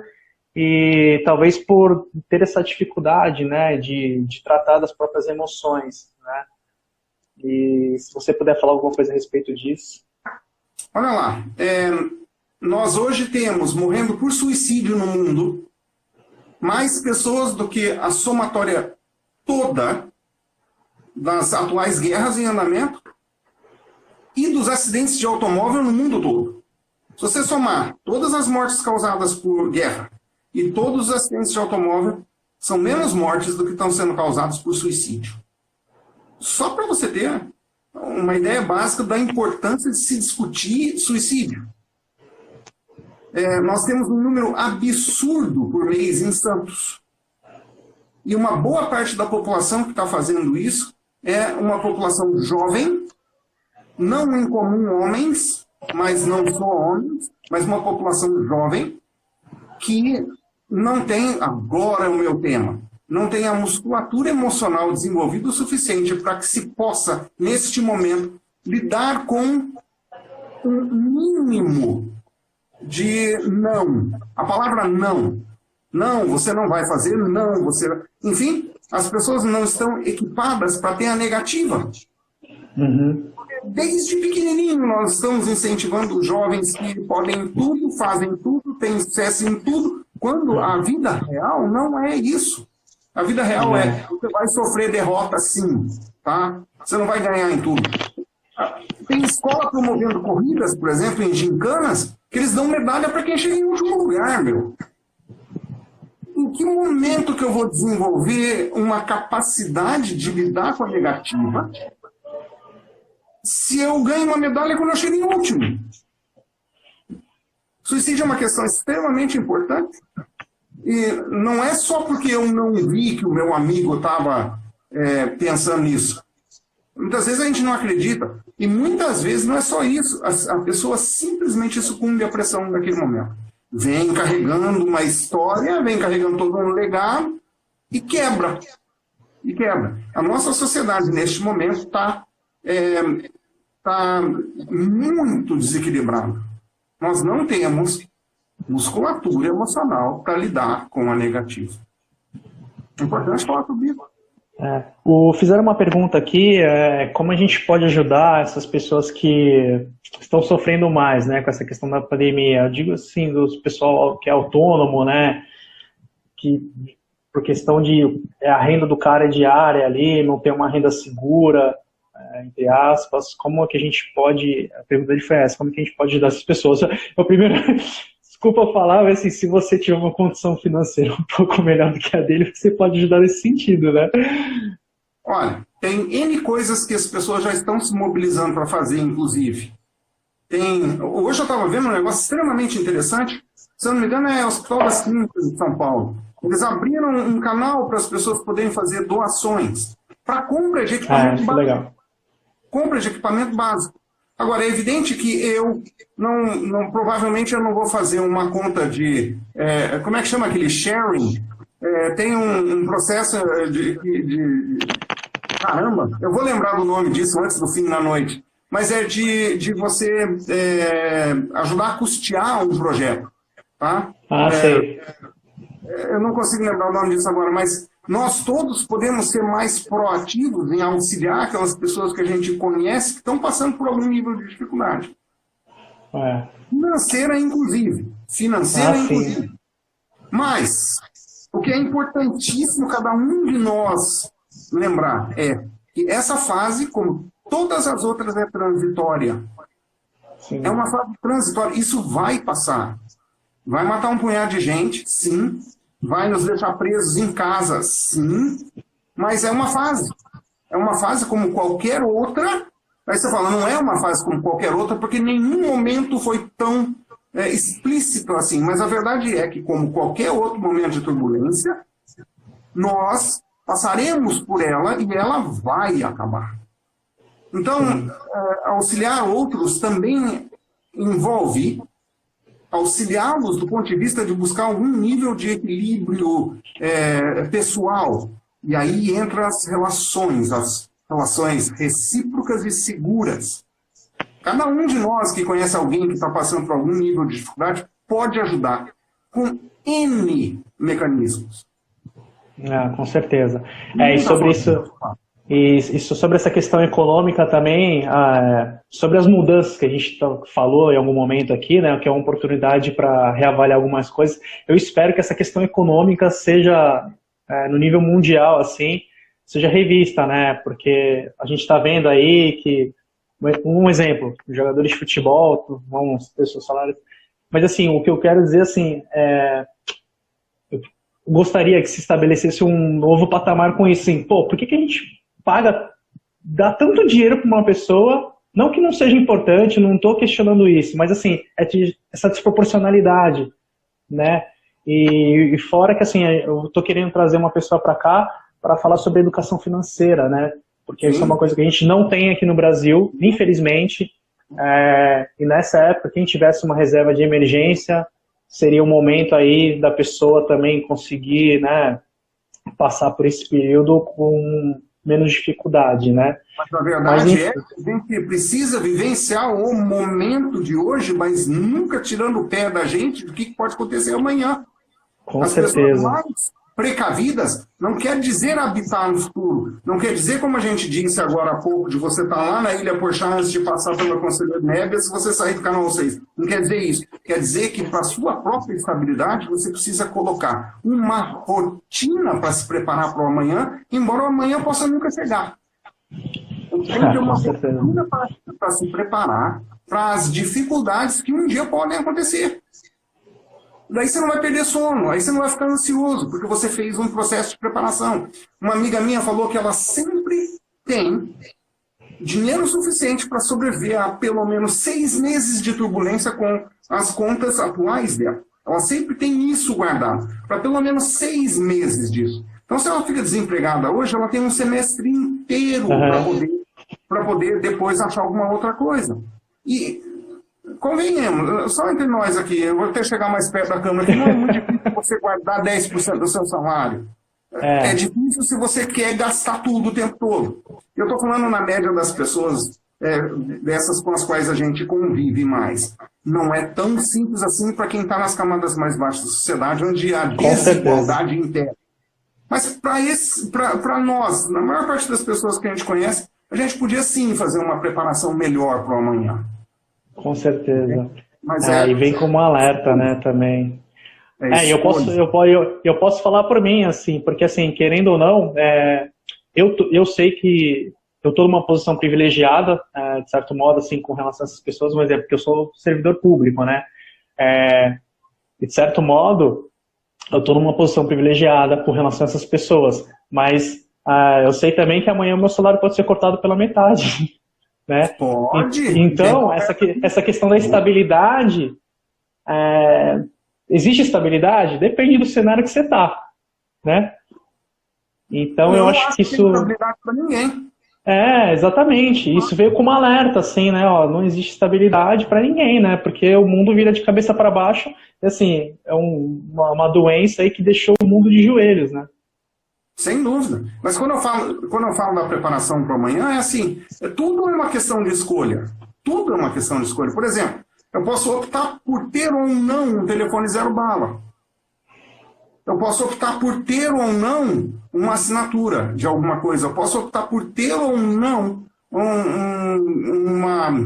uma associação. Sei lá, entende? Eu posso optar. A escolha é minha de o que é que eu vou direcionar o que eu recebo, ou não. Agora, claro que o que eu estou falando aqui veja, hoje eu estou visualizando daqui 6 meses, é por isso que eu estou tomando essa precaução neste momento, que é a escolha. Mas eu sei que, e uma das coisas muito interessantes de uma crise como a de hoje é que, num futuro próximo, talvez nós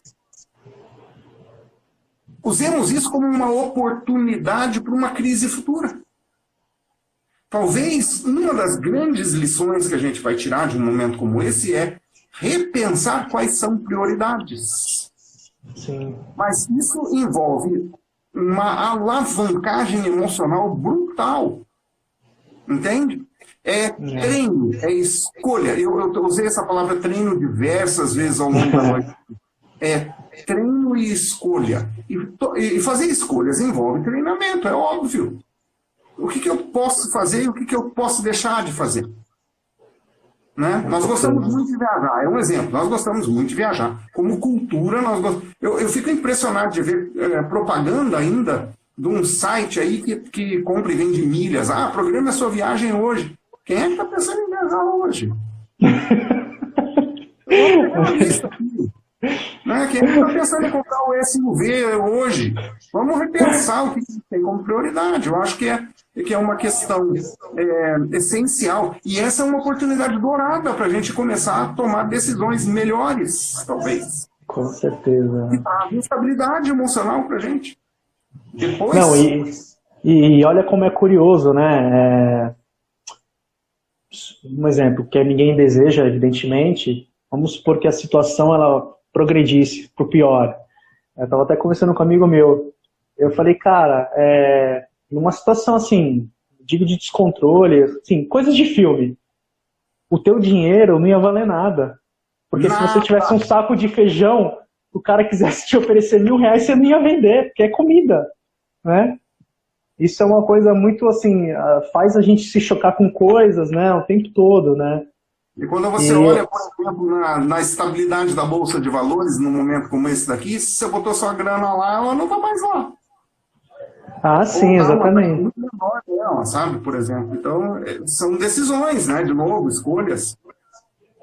Com certeza. Pessoal, se alguém tiver alguma pergunta aí, fica à vontade, tá? Pode mandar aí.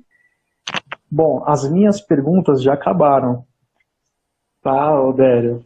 Se você quiser comentar. Deixa eu ver. Esse foi só um comentário. E tá falando aqui sobre essa transformação, Marcos, aqui. É uma oportunidade realmente para rever, né, o que é importante e prioritário. É isso que eu digo. A gente precisa definir o que é prioridade. E isso vai nos ensinar para um futuro bem próximo, inclusive, de como lidar com prioridades. E eu não estou falando de prioridade financeira apenas, eu estou falando da prioridade de investimento. Investimento nos outros, nas minhas relações, investimento em mim, nas minhas emoções. E esse investimento não de novo, é hábito, mas não é impossível de você reeducar você para gostar muito mais de você. Com certeza, de valorizar as pessoas também que estão ao nosso redor, né? Porque imagina as circunstâncias de algumas pessoas, né, que, sei lá, talvez, acho que o governo está fazendo um esforço para trazer brasileiros para cá, mas imagina numa situação dessa, você não poder ver os seus pais, você tá no outro, nunca não saber quando vai ver, se vai ver, né?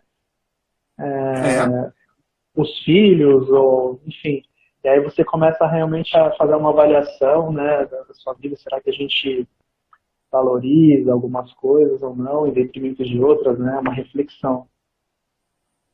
É uma oportunidade realmente incrivelmente grande. Agora, nós vamos passar por privação. Isso não tem dúvida. Nós vamos passar por privação. Teve uma outra pessoa aqui que acho que foi semelhante da Lorena, como parar de comer na quarentena. A comida gera na gente retorno emocional bem interessante. Ele traz uma recompensa instantânea. Só que o problema é que daqui 6 meses que a gente comeu hoje, a gente vai precisar descascar no corpo da gente, né? Bom, o exercício aí, as dicas do Dério. Vamos queimar essa gordura, né? Uma pergunta ali, passou. Deixa eu ver aqui. Vamos lá. Poderíamos pensar em karma coletivo para que estamos vivendo, onde cada um transformará seu karma dependendo de como reage a tudo isso. Karma coletivo. Se você fosse colocar na linha mais espiritualizada, talvez pudéssemos até falar das implicações religiosas de um momento como esse. Pode ser, né? Pode ser que o karma coletivo realmente seja uma questão que exista. Eu acho que o coletivo... Mas você diz isso sob uma perspectiva das escrituras religiosas? Eu digo mais... Bom, talvez também, porque algumas das escrituras clássicas, principalmente do Oriente, discutem esse tema. Eu acho que, na verdade, o que a gente está pagando aqui é um alto preço pelo nosso comportamento recente, inclusive com a forma como a gente lida com o nosso meio ambiente. Nós vivemos hoje também numa densidade populacional absurda, que permite a propagação de um micro-organismo desse de um dia para o outro, de um continente para o outro. E permite que esse micro-organismo se espalhe de um continente para o outro de uma forma brutal. Essa é a sobrevivência de um organismo extremamente bem adaptado para viver dentro do corpo humano. E eu estava vendo um artigo esses dias, eu até compartilhei falei com um professor da Unesp, o Denis Abessa, que era sobre os hábitos alimentares, né, lá na China. E era um artigo de 2013. e os pesquisadores alertavam que eles tinham que parar com essas práticas, né, de comer animais selvagens, que isso ia dar um problema, né, e aí hoje a gente está nessa situação, né. Já teve outras também, o Átila, não sei se você viu o Roda Viva na segunda-feira, ele comentou de algumas outras, se não estou enganado, no Oriente o pessoal come carne de camelo também, acho que foi o MERS, se eu não estou enganado também, proveniente de consumo animal, né? A única diferença para a gente é que a gente consome um bicho que foi domesticado em algum momento, mas quando você para analisar a forma como a gente consome carne de outros animais, a única questão é que um bicho é silvestre e o outro não. Que tem um controle sanitário rígido, né? Por isso que não... Mas assim, né? Mas eu digo, né? Numa proporção com relação aos outros. Sim, ó, tem uma aqui, ó.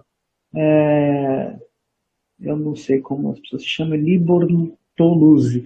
Dério, você acha que o mundo volta a ser como antes? Você acha que as pessoas vão mudar o seu comportamento, dar mais atenção e amor ao próximo?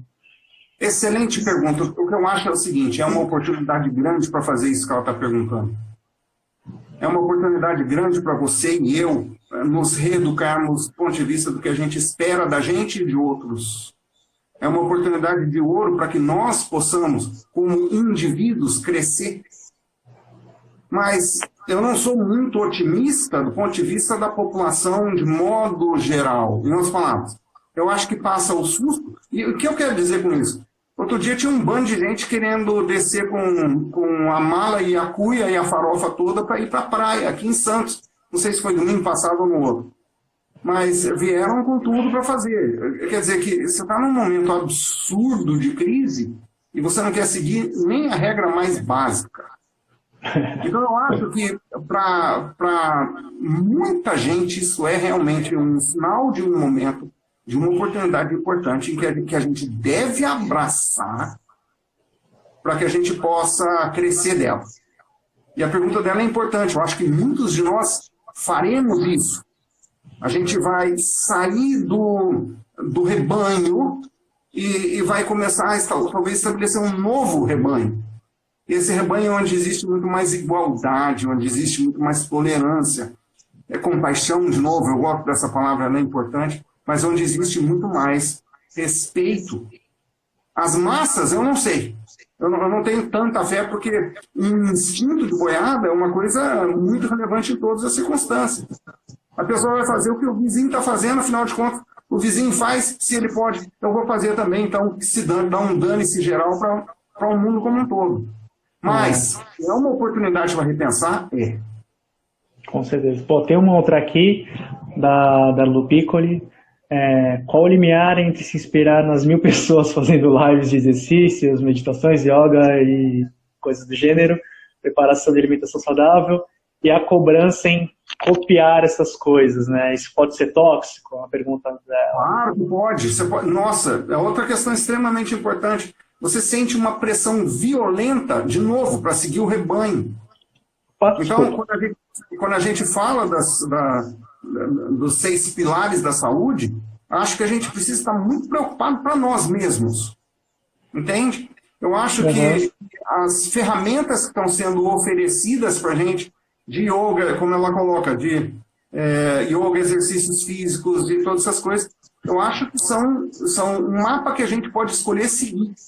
Mas o que a gente tem que evitar a todo custo é a neurose disso, porque da mesma forma que a gente está consumindo notícias apavorantes o tempo todo, a gente pode começar a ficar obcecado com esse tipo de comportamento também.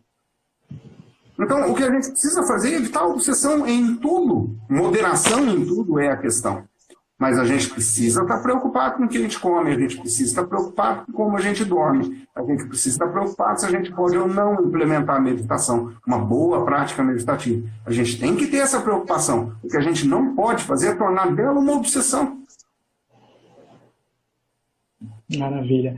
A Mari fez uma pergunta aqui muito interessante. Você acha que essa situação pode gerar pensamentos ao inverso, ao invés de sentir medo e seguir as regras, as pessoas pensam que tá tudo ótimo e eu vou seguir minha vida? Repete a pergunta, não ouvi porque balançou. Vamos lá. Tá. Você acha que essa situação pode gerar pensamento ao inverso? Ao invés de sentir medo e seguir regras, a pessoa pensa que está tudo ótimo e vou seguir minha vida? Pode, claro, já tem evidências clássicas disso. Fortes evidências que as pessoas estão dando de ombros para um monte de coisa. Né? Se dane. Agora, eu não sei se tem contexto para responder dessa forma, mas olha só. Teve um cara que estava... O cara lambeu privada. E publicou o vídeo dele lambendo privada. Eu vou desafiar, porque se dane, eu não vou pegar isso mesmo. Pegou. Nossa, bizarro, então, um nível mínimo de consciência, um nível mínimo de consciência é essencial. Um nível mínimo. Né? Então, a gente precisa respeitar regras que fazem sentido. A gente precisa ter bom senso na vida, né? Bom senso. Sempre. Tá faltando para muita gente, né? Mas tudo bem.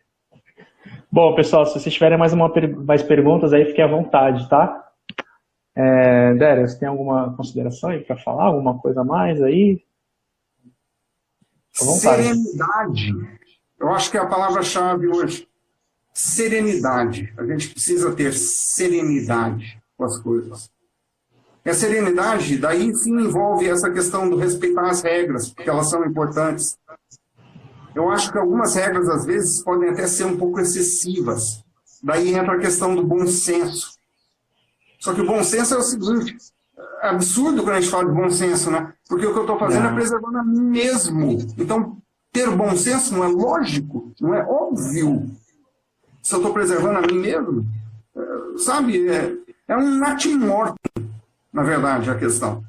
Se essas coisas que eu preciso fazer vão promover a minha saúde daqui a 20 anos, então... Cadê a parte que você não entendeu? Falando isso de modo geral, né? Cadê a parte que a pessoa não entendeu? Que implementar uma rotina em que você tenha uma segurança física e emocional para o futuro, cadê a parte que as pessoas não entendem que isso é importante? Bom, o Leandro fez uma pergunta. Eu acho que está mais direcionado para o pessoal que está na linha de frente. Profissionais de saúde, eles têm mais competência do que eu, que sou biólogo, e o Dério, que é terapeuta. Ele fala isolamento vertical, uma pergunta, que pelo que eu vi, o isolamento vertical é só as pessoas que estão em grupos de risco, né? E o horizontal não, é todo mundo, né? Basicamente. Essa é a distinção. Mas se você quiser fazer o comentário, fica à vontade. Eu tô dividido entre a questão do absolutismo e do pouco relaxamento nisso.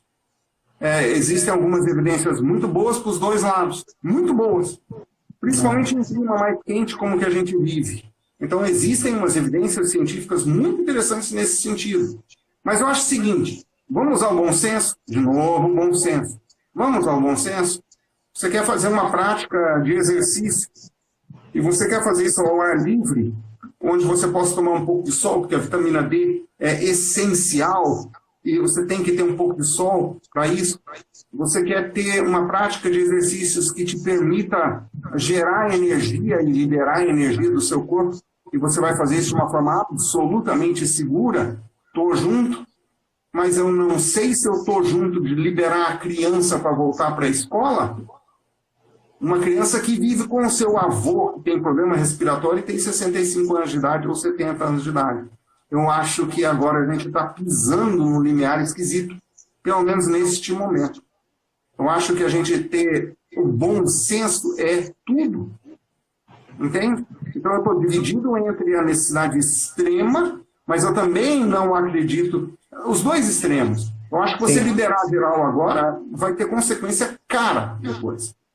Mas também tem que ter algum bom senso naquilo que você pode fazer. Mas aí, de novo, é um indivíduo dentro do grupo. Se todos os indivíduos se comportarem com bom senso, a gente consegue combater um problema com muito mais serenidade. Sim. Tem uma outra questão que a gente não abordou, que vai mais num aspecto social, né? Que infelizmente a gente é um país pobre.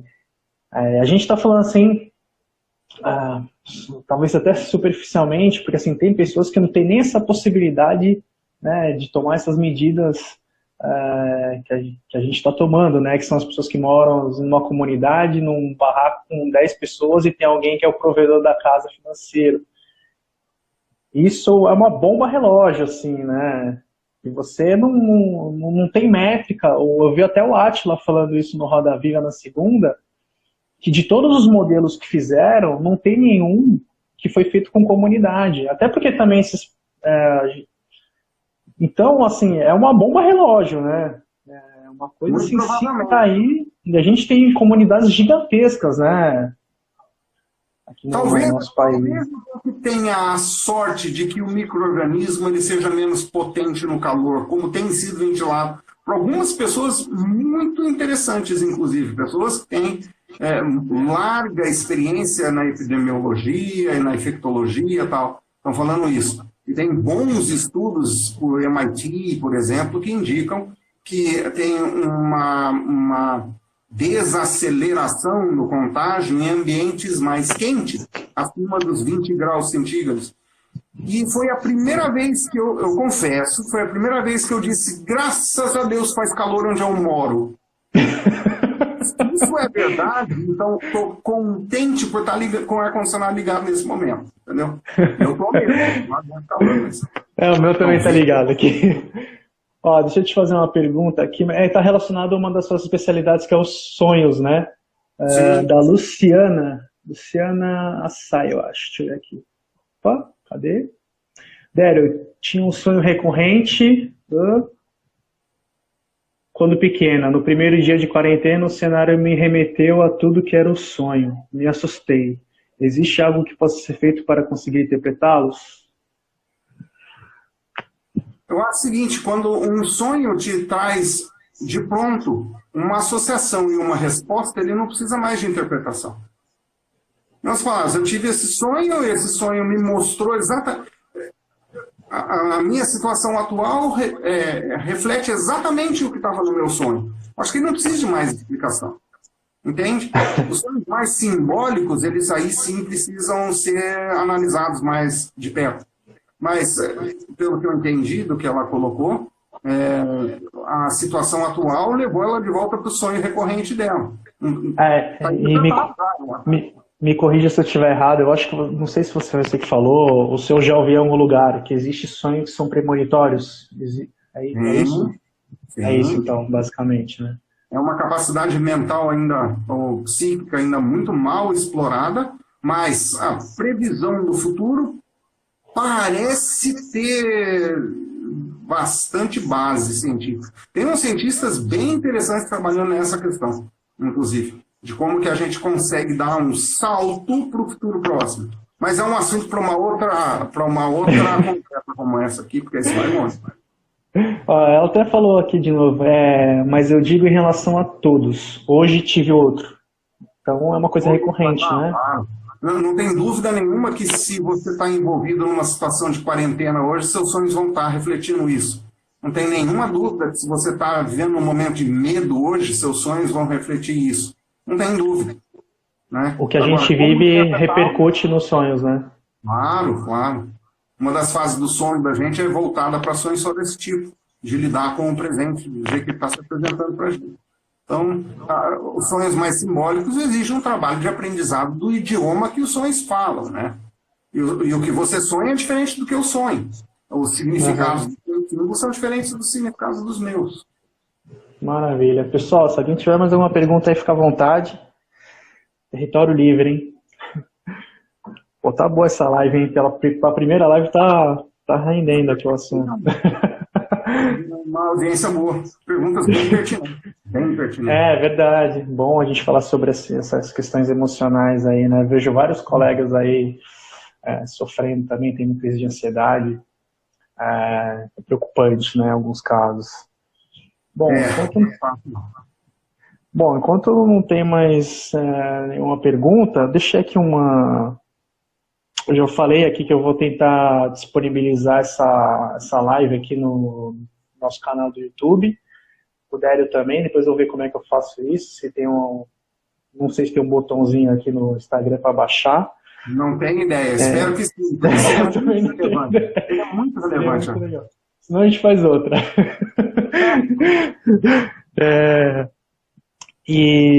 Pô, Dério, então eu vou deixar, né, já que não tem ninguém fez mais pergunta, eu vou deixar que eu coloquei aqui para você falar um pouco mais do seu trabalho, da sua linha, dos seus canais, livros também, que você é escritor, né?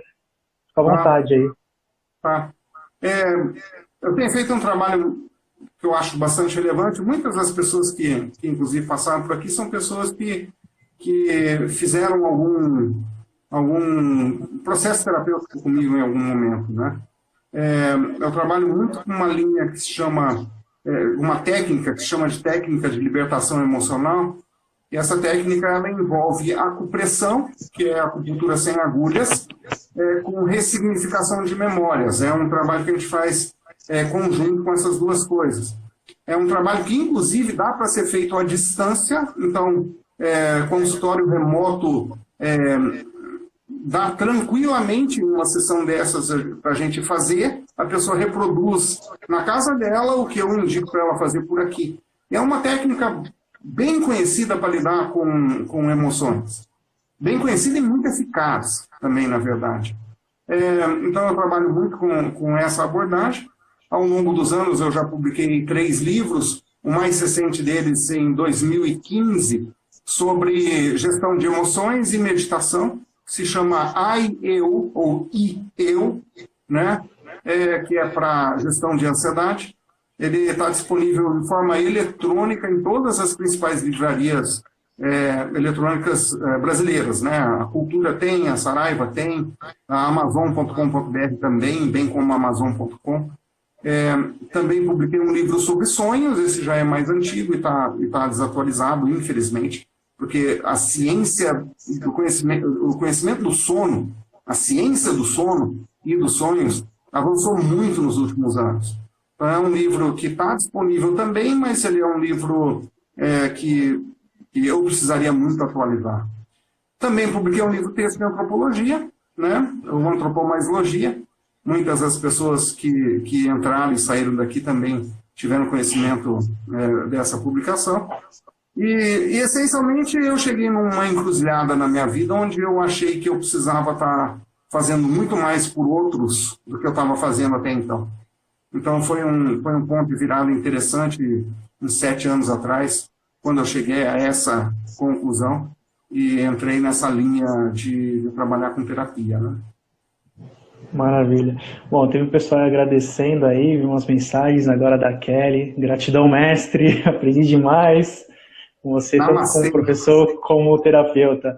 Acho que a Elis Godinho também mandou um agradecimento e outras pessoas também mandaram já também.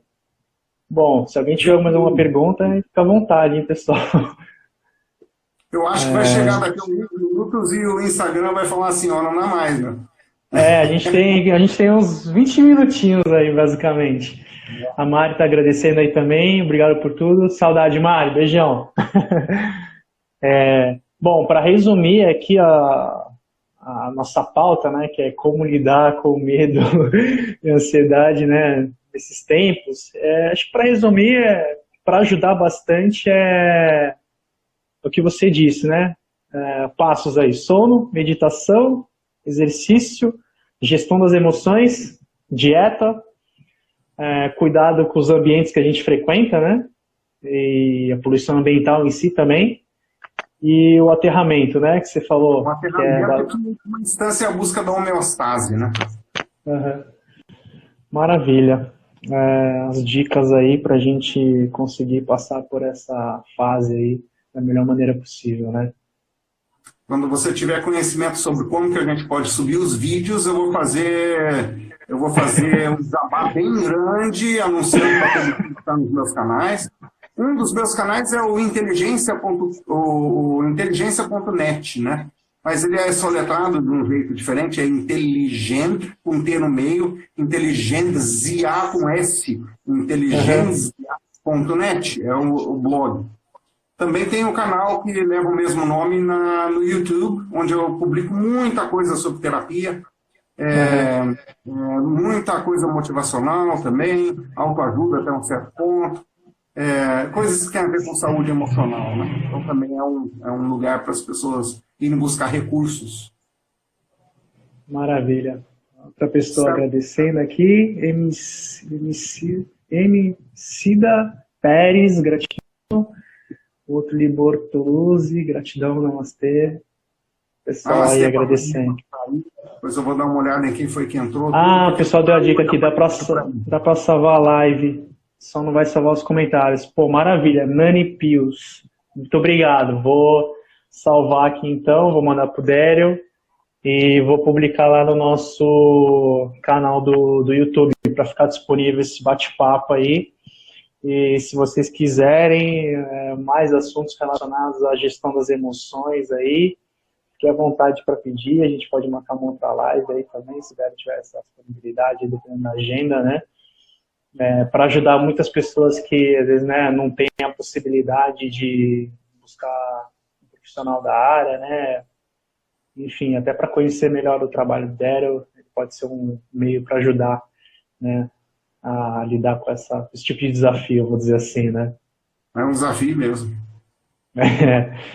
Bom, acho que é isso, né? Tem mais alguma consideração aí, Dério, para falar? Gostaria só de agradecer a você a disponibilizar esse canal, porque ele acaba sendo uma ferramenta que vai além daquilo que até a gente imagina quando a gente começa a criar canais, né? Às vezes a gente cria um canal por um propósito, ele acaba virando por um outro, né?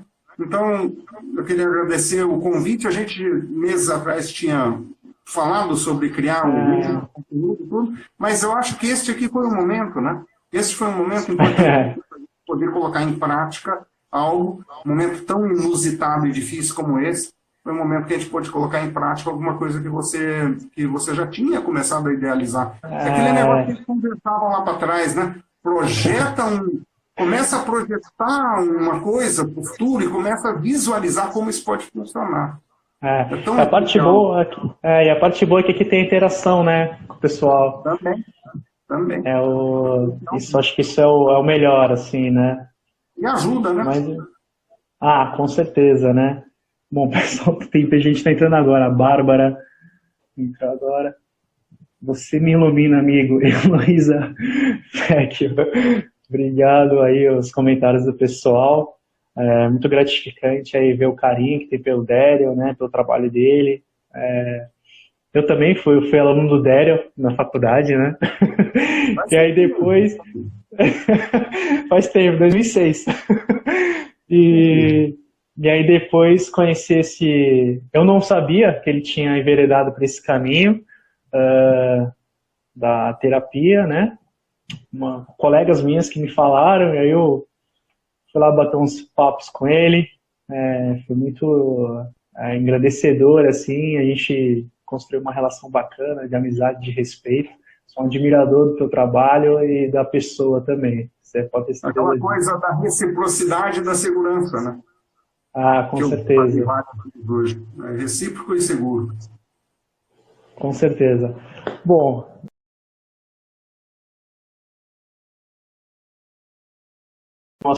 importante ainda. Oi? Tinha congelado. Tá. Essa foi a nossa primeira live e, obrigado por ter aceito o convite, né? Ainda mais falando de um tema relevante, essa questão da gestão das emoções hoje em dia, né?